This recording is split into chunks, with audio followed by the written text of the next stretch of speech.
All right, good evening. I want to welcome everyone to our third installment of the District Advisory Committee. Tonight's focus will be the LCAP with LCAP review of its content and a budget review on the specific items related to LCFF. So we're going to let Mr. Harrison take the lead and facilitate that exercise. And we'll have a quick update on the Cordes Elementary construction at the end. And with no further ado, I'd like to introduce Mr. Thor Harrison. Thank you, Dr. Nicholas. Welcome, everybody.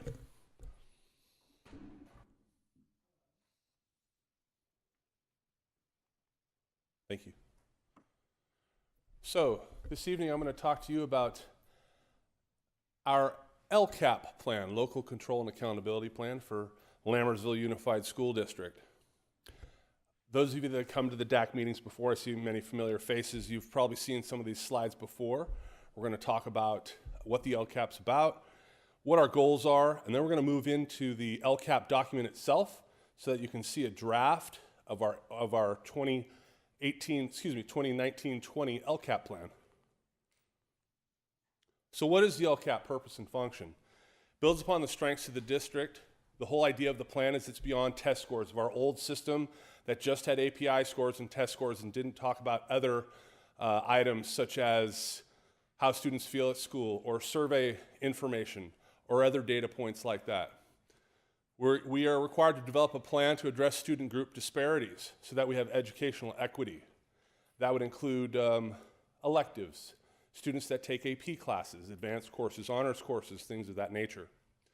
Identify and improve on areas of low performance. In other words, we need to identify our students that are not performing at standard and bring them up to standard and above. And that has to be denoted in our plan, what our plan is to do that. So here are our three goals: systematic closure of the opportunity gaps, instruction and curriculum efficacy, and 21st century outcomes and stakeholder communication. At our previous two meetings, you've seen an infographic like this that represents the data that we're reviewing and looking at for LCAP Goal 1. You notice it says Goal 1 at the top, at the left-hand corner in the blue, systematic closure of the opportunity gaps. We're not going to review this document tonight because we have a larger document to review our LCAP plan, but this can be found on our website under LCAP. This is Goal 2 and Goal 3. These are the indicators that we use for Goal 2 and Goal 3. You've seen this document at previous DAC meetings. This is as well on our website under LCAP.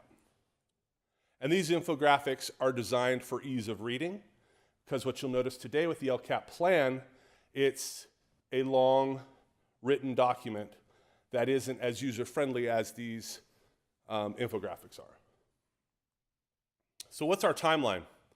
So we receive stakeholder input from school sites, from parents, from the community, from September through May.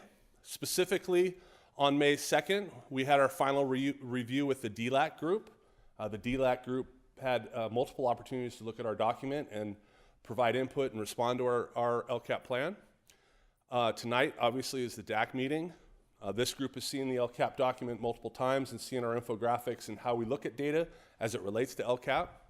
Our first read will go to the board on May 15th. On June 17th will be the LCAP public hearing. That's the special board meeting. And then on June 19th, the LCAP will be approved by the board. And then on June 28th, that's when it gets sent to the County Office of Education, who takes it from there. Before I move on to this document, many eyes have been on this LCAP plan, from administrators to teachers to students to parents. One of the key groups that looks at this document is the County Office of Education. They read our document multiple times, not only for content, but for errors. And the county has gone through our document, and we have made all the adjustments appropriate for both grammatical errors, if they found any, and content. This document here is, well, it used to be the green and yellow sheet. The green was additions, yellow was changes or slight changes to what we are adding or what is in the current LCAP plan. There are no additions in green. This is a 3-year plan. So we're in the 3rd year of a 3-year LCAP plan. So we don't have a lot of additions or changes. This isn't a very long list of changes. You'll note up there that there are dollar amounts, and you'll have a document in front of you. You'll have this momentarily to review. There are monetary changes up here by goal, where we added or subtracted money that was put towards a specific annual goal. The goals are broken down by goal 2.1, 2.3, 1.8. The way you read that is, if it says 1.3, that's goal 1, item 3. If it's 2.4, it's goal 2, item 4. Okay? And you'll have that document in front of you in just a moment when we start our activity. So you can take a closer look at the changes to funding. Now you'll notice there's some items up there that say there's changes to the funding, but there's no monetary amount. It's because it's an ongoing initiative that is continuing, and it continues to grow, and that's why it's left up there.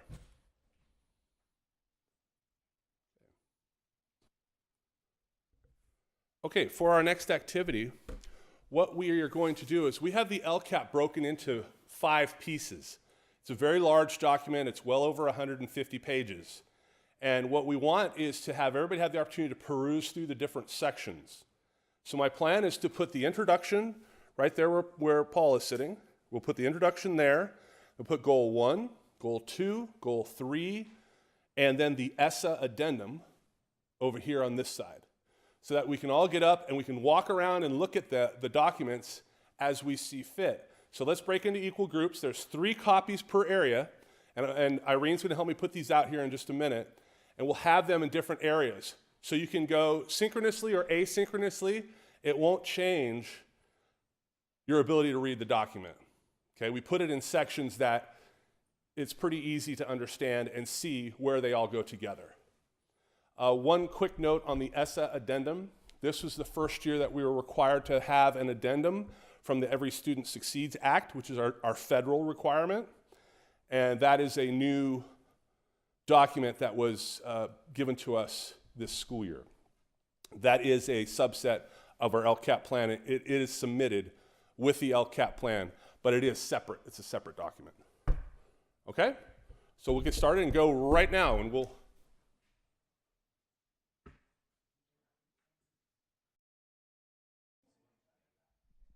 Okay.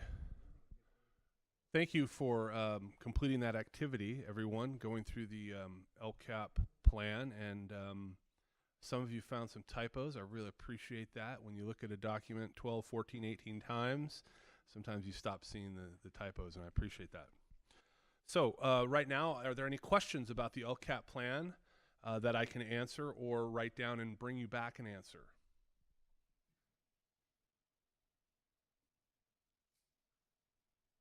Okay, with that, I want to point out one thing about the document that has the yellow boxes on it that I handed out to you all. I just wanted to point out that you'll notice the money is spent, a lot of it is spent on student achievement, equity, and opportunities beyond the classroom for our students. The board has made a commitment to not only academic excellence, but well-rounded students in our school district, which is a great thing to see. With that, I'll hand it over to Dr. Nicholas. All right, it's my pleasure to be able to take off my glasses now. So the LCAP is born out of the LCFF move by Governor Brown, local control funding formula, which changed a very complicated California funding model to a more simple funding model. The old model had lots of money, but it had so many strings attached, you couldn't really impactfully attack any major issue or any small issue that you wanted to address. So Governor Brown simplified it, that there was going to be a base grant for all students. There are 4 different categories within that grant for primary kids, for intermediate kids, for high school kids, primary, intermediate, middle school, and high school kids. The primary and high school kids get the most money because high school kids are most expensive, and little kids need the most help. So that model, everybody gets that amount of money. Then there's a supplemental grant and a concentration grant. One of the challenges for our district is we don't have large numbers of the targeted subcategories, which are low income, English learner, and foster youth. So we do get some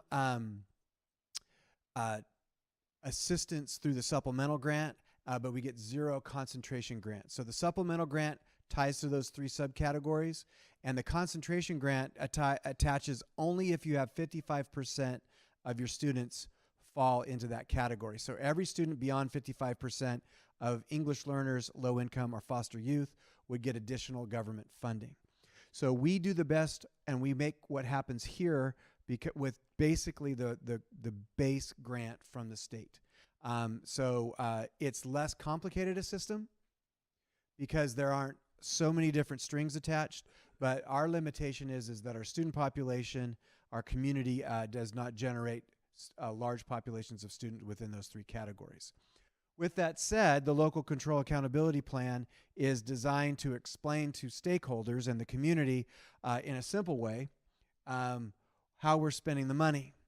Sadly, that was a promise that didn't get fulfilled, and between the state government and the regulations coming down, we have a document that is 157 pages. The federal dollars that we get has to be explained in an additional 33 or whatever it is.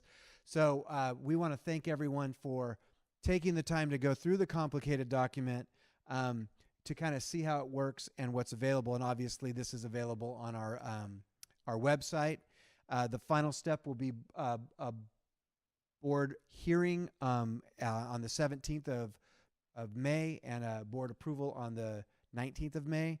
And so all total, this process requires 3-4 meetings and then a board approval, but this is available for the public to peruse, to ask questions. And with that, are there any last questions before we call the evening to an end? I do want to point out our students. Thank you. I know you have some AP stuff that you're working on, but this is government in action. You have board members who represent the community, district officials, staff, VIPs from the community helping us out, and CSD board member. But a lot of what old people do is sit around in a building looking at things, talking about papers, writing it down, and moving it forward. So we want to thank everybody for coming tonight, and we wish you a good evening. Thank you.